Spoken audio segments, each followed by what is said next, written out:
എല്ലാവർക്കും നമസ്കാരം. എൻ്റെ പേര് സുധീർ കുമാർ. ചാനൽ ചോദ്യ സംസ്കൃതി. ഇന്ന് നമ്മൾ പ്രബുദ്ധ കേരളം എന്നൊക്കെ അവകാശപ്പെടുന്ന ഈ കേരളത്തിൽ കഴക്കൂട്ടത്ത് നിന്നും ജനങ്ങൾ തെരഞ്ഞെടുത്ത് MLA ആക്കിയ ഒരാൾ, അയാളെ ആളെന്നൊക്കെ തന്നെ വിളിക്കാം, എന്തോ സംശയമുണ്ട്. എന്തായാലും ഇത് നമ്മളൊന്ന് ചർച്ച ചെയ്യേണ്ട ഒരു വിഷയത്തിലേക്കാണ് ഞാൻ ഈ വരുന്നത്. അപ്പം ഞാൻ പറഞ്ഞു വന്നത് പ്രബുദ്ധ കേരളം എന്നൊക്കെ പറയുമ്പോൾ തന്നെ അതിൻ്റെ പിന്നിൽ ഒരുപാട് ചരിത്രങ്ങളുണ്ട്, പ്രബുദ്ധം എന്ന് പറയുമ്പോൾ തന്നെ. പക്ഷെ അങ്ങനെയാണോ എന്ന് സംശയിക്കുന്ന രീതിയിലാണ് ഇന്ന് കഴക്കൂട്ടം MLA ഒരു ഗോത്രവർഗ സ്കൂളിൽ അവിടെ പ്രവേശന ഉത്സവവുമായിട്ട് ബന്ധപ്പെട്ടിട്ട് മിഠായി വിതരണം ചെയ്തു. നിങ്ങളിൽ എത്ര പേര് ആ വീഡിയോ കണ്ടിട്ടുണ്ടാകും എന്നെനിക്കറിയില്ല. വി മുരളീധരൻ MLA ആ മിഠായി വിതരണം ചെയ്യുമ്പോൾ അതിൽ നിന്നും മനസ്സിലാക്കാൻ കഴിയുന്ന ഒരു കാര്യം, എനിക്ക് മനസ്സിലായ ഒരു കാര്യം, തീവ്ര ഹിന്ദുത്വവാദിയായിട്ടുള്ള വി മുരളീധരൻ ഐത്തത്തെയും മനുസ്മൃതിയെയും എല്ലാം തിരിച്ചു കൊണ്ടുവരണം എന്നാഗ്രഹിക്കുന്ന ബ്രാഹ്മണിക്കൽ പൊളിറ്റിക്സ് ഉള്ള വി മുരളീധരൻ ആ ഗോത്രവർഗ വിഭാഗത്തിൽപ്പെട്ട, അല്ലെങ്കിൽ പിന്നാക്ക വിഭാഗത്തിൽപ്പെട്ട, അല്ലെങ്കിൽ പട്ടിക വിഭാഗത്തിൽപ്പെടുന്ന ആ കുട്ടികൾക്ക് ആ കൊടുക്കുന്ന മിഠായി അതൊന്ന് കയ്യിൽ വെച്ച് കൊടുക്കുന്നതിന് പകരം ആ കുട്ടികളുടെ ഡെസ്കിൻ്റെ മുകളിൽ ഈ കോഴികൾക്കും എല്ലാം ഇങ്ങനെ നമ്മൾ ഈ ഗോതമ്പോ അരിയോ തവിടോ ഒക്കെ ഇങ്ങനെ വെതറി കൊടുക്കുന്നത് പോലെ ഈ മുരളീധരൻ ഇട്ടുകൊടുക്കുന്ന കാഴ്ച, അതിനെ ഈ പ്രബുദ്ധ കേരളം എന്ത് പേരിട്ട് വിളിക്കും? വി മുരളീധരൻ്റെ ജാതി ഞാൻ തൽക്കാലം പറയുന്നില്ല, കാരണം എല്ലാവർക്കും അറിയാം. ആ ജാതി പോലും ഇന്നത്തെ ഈ അവസ്ഥയിലെത്തിയത് നങ്ങേലി മുലമുറിച്ചു കൊടുത്തിട്ടാണെന്നുള്ളത് ഈ സംസ്കാരമില്ലാത്തവൻ അറിഞ്ഞിട്ടുണ്ടോ? അല്ലെങ്കിൽ ആ ചരിത്രം അറിയാമോ? കേരളത്തിലെ നമ്പൂതിരി സ്ത്രീകൾക്കടക്കം മുലമറയ്ക്കാനും മുട്ടിന് താഴെ മുണ്ടുടുക്കാനും അവകാശമുണ്ടായത് എന്നാണ്?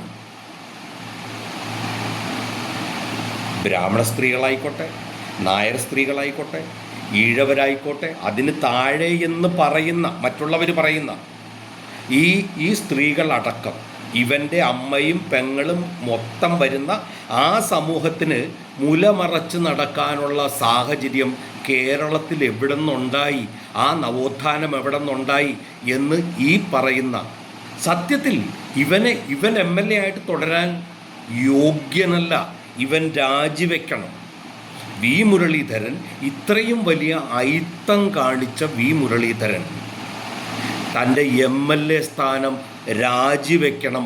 അല്ലെങ്കിൽ അതിന് അനുസൃതമായ എന്താണോ അത് സർക്കാർ ചെയ്യേണ്ടത് കൃത്യമായിട്ട് ചെയ്തേ പറ്റൂ. ഇവനൊക്കെ എങ്ങോട്ടാണ് ഈ രാജ്യത്തെ കൊണ്ടുപോകുന്നത്? അത് പോട്ടെ, അതിനേക്കാൾ വലിയൊരു സംഭവം അവിടെ നടന്നത്, അതിൻ്റെ കാഴ്ചക്കാരിയായിട്ട് അവിടെ നിന്ന് കണ്ടുകൊണ്ടിരുന്നത് പട്ടിക വിഭാഗത്തിൻ്റെ മന്ത്രിയായിട്ടുള്ള തുളസി മേഡമാണ്, പ്രൊഫസർ KA തുളസി.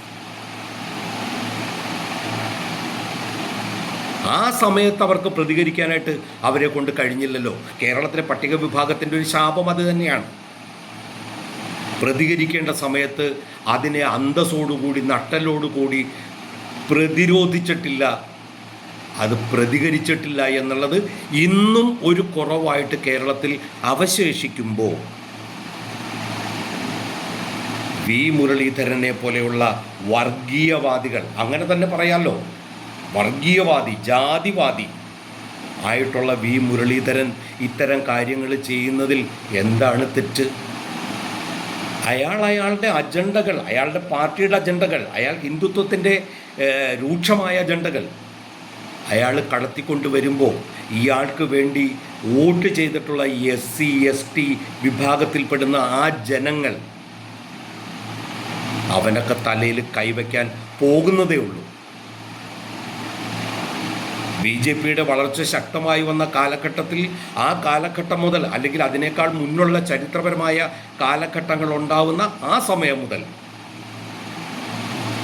കേരളത്തിലെ അറിവുള്ളവരും ബുദ്ധിജീവികളും ആക്ടിവിസ്റ്റുകളും എല്ലാം വ്യക്തമായി പറഞ്ഞിട്ടുള്ളൊരു കാര്യം, ഒരു കാരണവശാലും BJPയുടെ കയ്യിലേക്ക് ഇന്ത്യയുടെ ഭരണം കൊടുക്കരുത് എന്നാണ്. പറഞ്ഞു വരുമ്പോൾ ഇന്ന് സുരേന്ദ്രൻ, കെ സുരേന്ദ്രൻ ഇപ്പോൾ ഒരു കാര്യം പറഞ്ഞല്ലോ മന്ത്രിസഭയോട്, അതവിടെ നിൽക്കട്ടെ. ഏതായാലും എനിക്ക് സർക്കാരിനോട് പറയാനുള്ളൊരു കാര്യം, അല്ലെങ്കിൽ ചോദ്യ സംസ്കൃതിക്ക് സർക്കാരിനോട് പറയാനുള്ള കാര്യം, ഈ അയിത്തം, തൊട്ടുകൂടായ്മ, വിവേചനം കാണിച്ച MLA ആയിട്ടുള്ള വി മുരളീധരൻ്റെ പേരിൽ അട്രോസിറ്റിയിൽ പട്ടികജാതി പീഡന നിരോധന നിയമമനുസരിച്ച് കേസെടുത്ത് അയാളെ ശിക്ഷിക്കണം, നിർബന്ധമായും ശിക്ഷിക്കണം.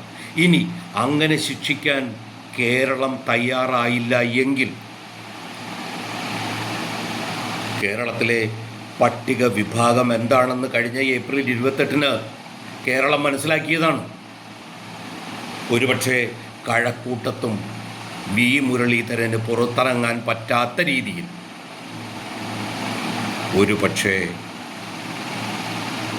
പ്രക്ഷോഭങ്ങൾ സംഘടിപ്പിക്കാൻ ഞങ്ങൾക്ക് യാതൊരു മടിയുമില്ല. പക്ഷെ അതിലൊരു വ്യത്യാസം എന്ന് പറഞ്ഞു കഴിഞ്ഞിട്ടുണ്ടെങ്കിൽ ഞങ്ങൾ ആക്രമിക്കാനോ കല്ലെറിയാനോ കാറ് നെല്ലിപ്പൊളിക്കാനോ ആക്രമിക്കാനോ ഒന്നും തയ്യാറല്ല. പക്ഷേ വി മുരളീധരൻ പുറത്തേക്കിറങ്ങണമെങ്കിൽ ഞങ്ങളുടെ നെഞ്ചത്ത് ചവിട്ടേണ്ടി വരും. അതിലും ഭേദം എത്രയും പെട്ടെന്ന് വി മുരളീധരനെതിരെ FIR ഇട്ട് കേസെടുത്ത് കോടതിയിൽ ഹാജരാക്കി ആ MLA സ്ഥാനം കളഞ്ഞ് അയാളെ മാറ്റി നിർത്തണം എന്ന് മാത്രമാണ് എനിക്ക് ഈ സമയത്ത് അഭ്യർത്ഥിക്കാനുള്ളത്. ചരിത്രത്തിൻ്റെ മേഖലകളിലേക്ക് പോയ ഒത്തിരി കാര്യങ്ങൾ ഹിന്ദുത്വത്തെക്കുറിച്ച് പറയാനുണ്ട്, പക്ഷേ അത്രയും നീട്ടിവലിച്ച് ഞാൻ പറയുന്നില്ല. എന്തായാലും ഇതിനൊരു പരിഹാരം കേരള സർക്കാർ ഉണ്ടാക്കി തരണം. ഉണ്ടാക്കി തന്നില്ലെങ്കിൽ പിന്നെ നമുക്ക് എവിടെയെങ്കിലുമൊക്കെ വെച്ച് ഏതെങ്കിലും എല്ലാ രീതിയിൽ മോശമായ അവസ്ഥയിൽ കാണേണ്ടതായിട്ട് വരും. വി മുരളീധരൻ നോക്കിയിരുന്നോ? വരുന്നുണ്ട് കാര്യങ്ങൾ. ജയ് ഭീം.